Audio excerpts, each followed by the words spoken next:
اعوذ باللہ من الشیطان الرجیم بسم اللہ الرحمن الرحیم۔ آج ان لوگوں کے بارے میں ذکر نہیں کروں گا جو نیکیاں کرتے ہی نہیں، کیونکہ آج کا دور ایسا ہے کہ ظاہراً نیکی کرنے والے لوگ بہت دکھائی دے رہے ہیں۔ کوئی امام بارگاہ بنوا رہا ہے، کوئی مدرسوں میں چندہ دے رہا ہے، کوئی سبیلے لگاتا ہے، کوئی انجمن میں پیسے خرچ کرتا ہے، کوئی مشاعرے کرواتا ہے، کوئی محفل مجلس کرواتا ہے، اور اللہ ان کی توفیقات میں اضافہ کرے جو نیکیاں کرتے ہیں اور لوگوں کو آمادہ بھی کرتے ہیں۔ لیکن یہ نیکیاں ہماری قابل قبول ہوں، یہ جاننا بھی ہم کو بہت ضروری ہے۔ بہت بار ہم جان بوجھ کے ایسی چیزیں کر جاتے ہیں، بہت بار انجانے میں کر جاتے ہیں، تو باوجود نیکی کرنے کے اللہ اور امام کی ناراضگی کا سبب بن جاتے ہیں۔ جیسے میں نے اس سے پہلے والے ویڈیو میں بتایا تھا کہ نیکیاں کسی کا دل دکھا کے نہیں کی جاتی۔ آپ نیکی کریں اور اس سلسلے میں کسی کا دل دکھ جائے، آپ کسی کا دل دکھا دیں۔ مثلا میں نے مثال بھی دی تھی کہ مجلس کریں گے لیکن اپنے پڑوسی سے نہیں بنتی ہے، اس کو نہیں بلایا، سب کو بلایا، اس کو توہین لگی، اس کے دل کو تکلیف پہنچی، تو یہ نیکی قابل قبول نہیں ہوگی۔ آج اسی سلسلے میں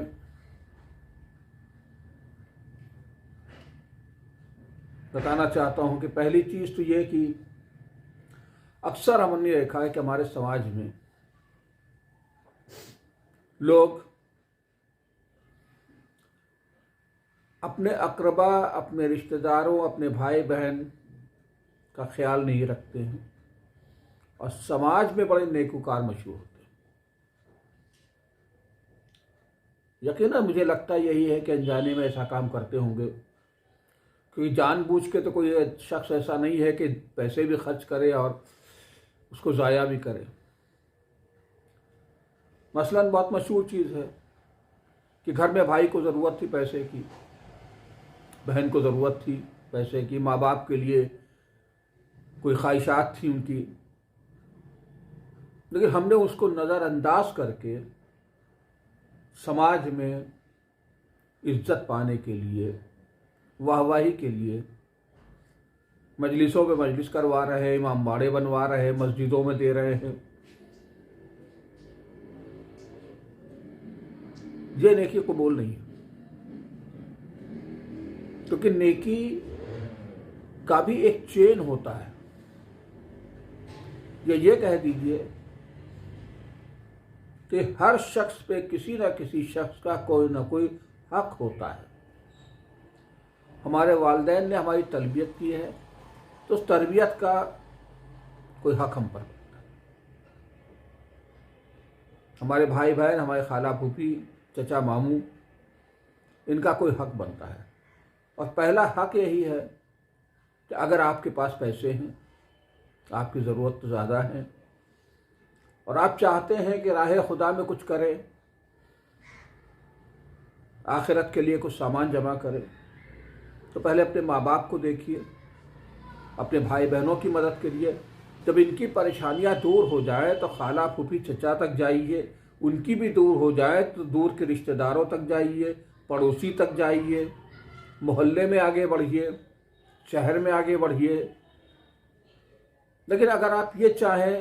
کہ ہم ماں باپ کو چھوڑ دیں، ان کی ضرورت کا خیال نہ رکھیں، بھائی بہن کی ضرورت کا خیال نہ رکھیں، جن سے صلہ رحمی ہے ان کا خیال نہ رکھیں، اور ہم محلے کے لوگوں کا خیال کرنے چلے،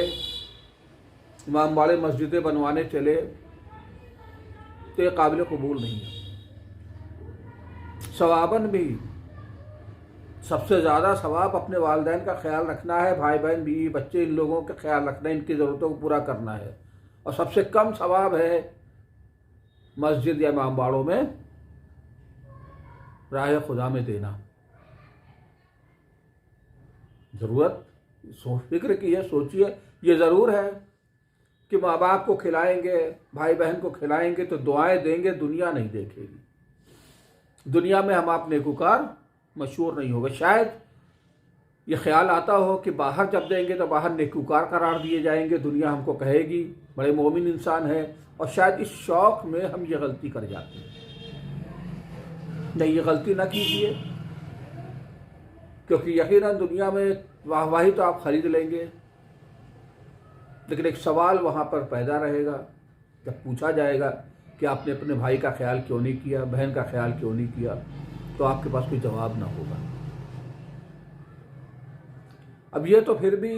ریاکاری میں آ گیا کہ ریاکاری کی وجہ سے ہم ایسا کرتے ہیں، نفس کی کمزوری ہے جس کی وجہ سے ہم نہیں فکر کر پاتے اور کر جاتے اس طرح کا کام۔ اب ایک مرحلہ یہ آتا ہے کہ کئی بار ہمارا خلوص بھی ہوتا ہے، نیت بھی راہ خدا میں ہی خرچ کرنے کی ہوتی ہے، اس کی خوشی ہوتی ہے، پھر بھی ہم کچھ ایسا ہو جاتا ہے کہ اللہ یا امام کی ناراضگی کی وجہ بنتے ہیں، اور یقیناً اس سے بچنے کے لیے علم اور غور و فکر کی ضرورت ہے، علم کے ساتھ عقل کے استعمال کی ضرورت ہے۔ مثال دے دیتا ہوں، زیادہ لمبا نہیں۔ ایک شخص تھا، امام جعفر صادق علیہ السلام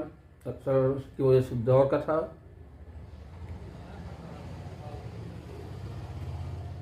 حج پہ گیا، اور جب حج سے لوٹ رہا تھا تو ایک مقام پہ قافلہ رکا۔ مقام پہ پہلے قافلے جگہ جگہ رکتے تھے، سفر لمبا ہوتا تھا، اونٹوں کی سواری ہوتی تھی، گھوڑوں کی سواری ہوتی تھی،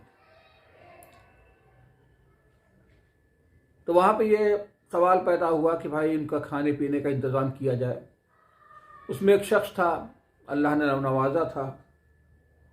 مومن تھا، خلوص کے ساتھ بس اس کے دل میں خیال آیا کہ میرا خدا خوش ہوگا کہ یہ حاجی ہے، حج کر کے آ رہے ہیں، اگر ان کو میں تھوڑا سا ان کی خدمت کر لوں۔ اور اس نے اعلان کر دیا کہ ان کے کھانے پینے کا انتظام میں کروں گا، مثلا 50 بکرے یا 100 بکرے بھیڑیں کٹیں گی، اس کی ذمہ داری میری ہے۔ اس نے اعلان کر دیا، لوگوں نے کھایا اور خوشی خوشی وہاں سے رخصت ہو گئے۔ اب حج کرنے کے بعد جب یہ شخص پہنچا امام جعفر صادق علیہ السلام کی خدمت میں، تو اس نے دیکھا کہ امام نے چہرہ گھما لیا۔ وہ بڑے تعجب میں کہ سوچ تو یہ رہا تھا کہ میں نے حج بھی کیا ہے اور راہ خدا میں نیکی بھی کی ہے، امام خوش ہوں گے، خوش ہونے کے بجائے چہرہ گھما لیا تو اسے بڑا تعجب ہوا۔ اس نے کہا یا مولا، مجھ سے کیا خطا ہو گئی ایسی؟ آپ تو جانتے ہیں کہ میری نیت میں کہیں کھوٹ نہیں، آپ تو سب جاننے، غیب کا علم ہے آپ کے، میں کوئی نیکی دکھاوے کے لیے نہیں کرتا، غلط نیت سے نہیں کر رہا تھا، حج کیا ہے میں نے۔ امام نے کہا شخص، میں جانتا ہوں کہ تیری نیت میں کوئی کھوٹ نہیں تھا، لیکن پھر بھی تجھ سے غلطی ہو گئی۔ وہ یہ کہ جب قافلہ رکا اور مسئلہ آیا کھانے پینے کا، تو نے محبت میں کہ اللہ کے بندے ہیں، حج کر کے آئے ہیں، یہ اعلان کر دیا کہ یہ سارا انتظام میرے ذمہ ہے، میں کروں گا۔ اور تو نے اعلان کیا، اسی قافلے میں ایک غریب انسان تھا، توجہ چاہوں گا، اسی قافلے میں ایک غریب انسان تھا، اس نے جب یہ تیری شان دیکھی تو وہ بھی مومن تھا، اس کے دل میں خیال ہو گیا کہ یہ نیکی میں نہیں کر سکتا کیونکہ خدا نے مجھے نہیں دیا، کاش میرے رب نے مجھے بھی اتنی دولت سے نوازا ہوتا تو میں بھی راہ خدا میں۔ بس اس کے دل میں یہ آنا تیری اس نیکی کے راہ میں مشکل پیدا کر گیا۔ اس شخص نے کہا مولا اگر مجھے ایسا کچھ کرنا پڑتا ہے کہ اس شخص کے دل میں کوئی بات نہ آئے تو میں کیا کرتا؟ کہ دوسرا راستہ تھا، کیونکہ ان کو بھوکا تو نہیں مار سکتا تھا، وہ کھلانا تو مجھے ہی تھا، تو میں چاہتا تھا کہ رائے خدا میں کھلاؤں، تو ایسا کیا کرتا ہے؟ امام نے کہا تجھ سے غلطی ہو گئی، تجھے وہاں پر ایک تھیلا ایک ڈبہ کچھ رکھوا دینا چاہیے تھا اور کہنا چاہیے تھا کہ جس کی جتنی حیثیت ہے اس حیثیت کے مطابق تھوڑا تھوڑا اس میں ڈالو، جس سے رات میں کھانے کا انتظام، بکرے وغیرہ کا انتظام کیا جا سکے۔ اور مثلاً 50,000 روپے کا خرچ آنے والا تھا، 50 درہم کا خرچ آنے والا تھا، اور وہ سب ملا کے ایک ہی درہم جمع کرتے، 1,000 ہی جمع کرتے، اور باقی رقم 49,000 یا 49 درہم تو ڈال دیتا، بکرے بھی آ جاتے، کھانا بھی آ جاتا، اور ہر شخص یہ کہتا کہ یہ کھانا میری طرف سے۔ جس نے چند سکے دیے ہوتے وہ بھی خوش ہوتا، جس نے چند روپے دیے ہوتے وہ بھی خوش ہوتا، اور اللہ تو سب دیکھ رہا ہے کہ تو نے کتنا دیا ہے۔